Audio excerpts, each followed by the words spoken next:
Hello friends, welcome to the channel. If this is the first time to our channel, we want to extend you a warm welcome.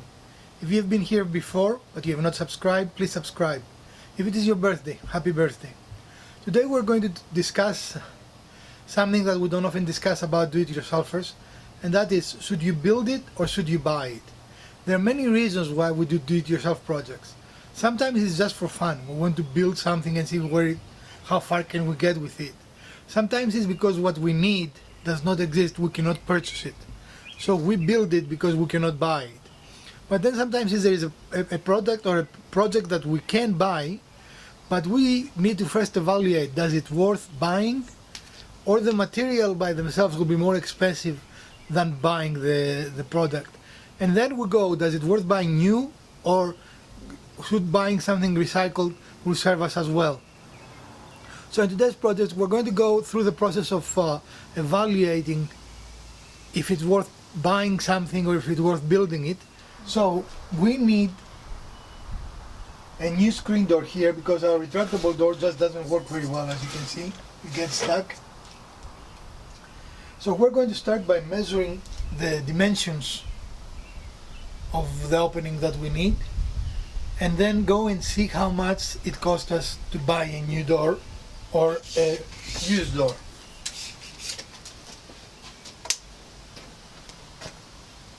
So this is 3 feet. So 36 inches wide. What's wrong with 3 feet?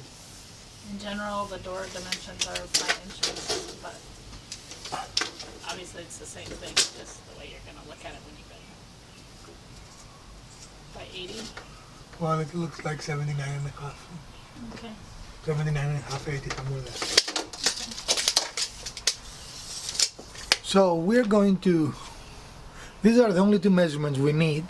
So now we're going to probably go online and price brand new doors, because it makes no sense to drive around town to price new doors. And then we're going to go to the restore and see if there is a door that we can use for our purposes.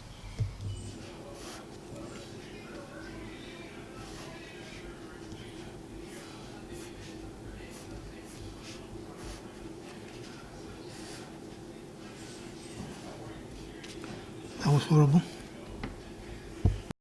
Okay, so generally we want something like this, right?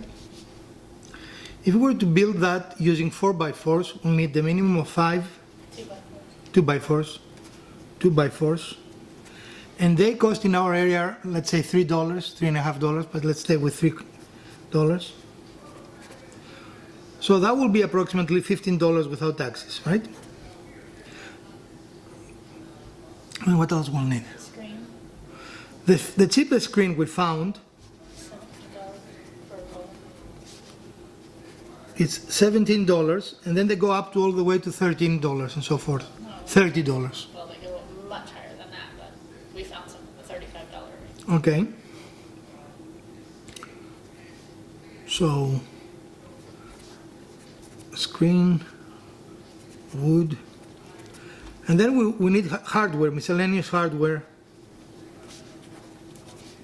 that it is approximately, what did we say, $20.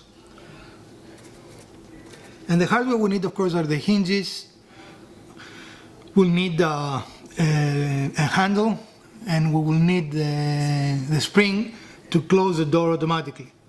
So this gives us a grand total of, what is that, 35 plus 17? $53.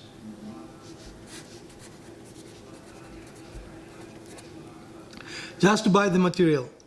Now, the cheapest door we found, built already, I don't know how much it was. It was $32. So at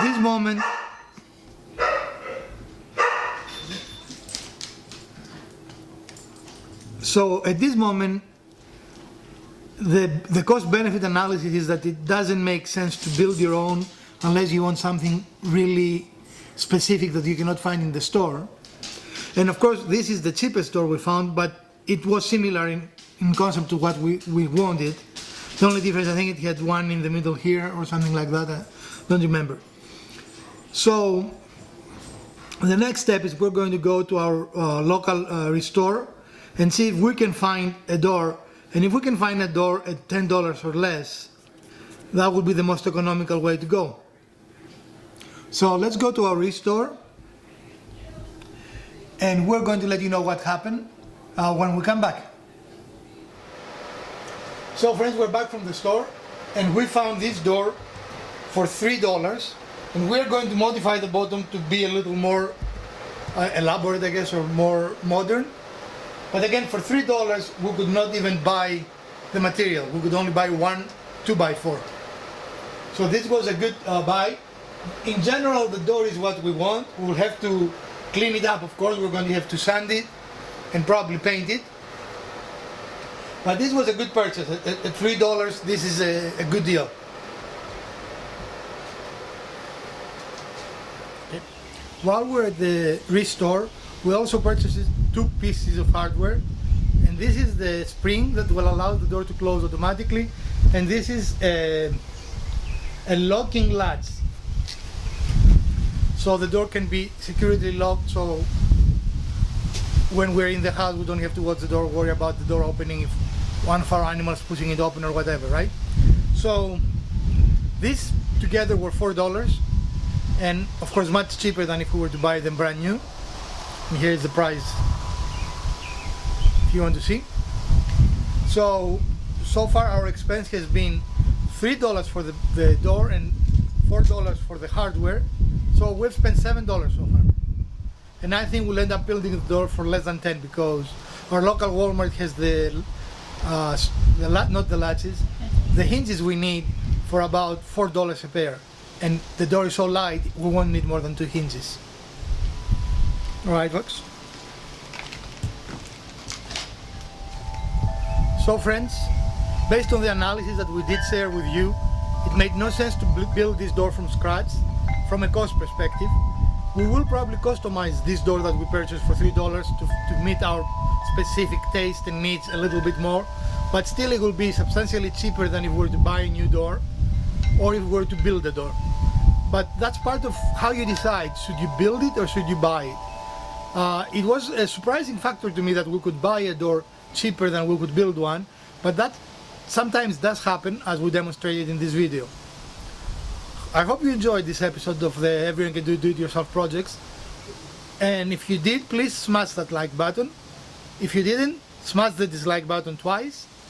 Comment, share and subscribe if you've not done so, and let us know what else you might want to see in our channel. Thank you for your support. We're going to see you next Sunday with another build project, and throughout the week with either an automotive or a technology project. From the Grassroots Worker in Elpida, we bid you a great week.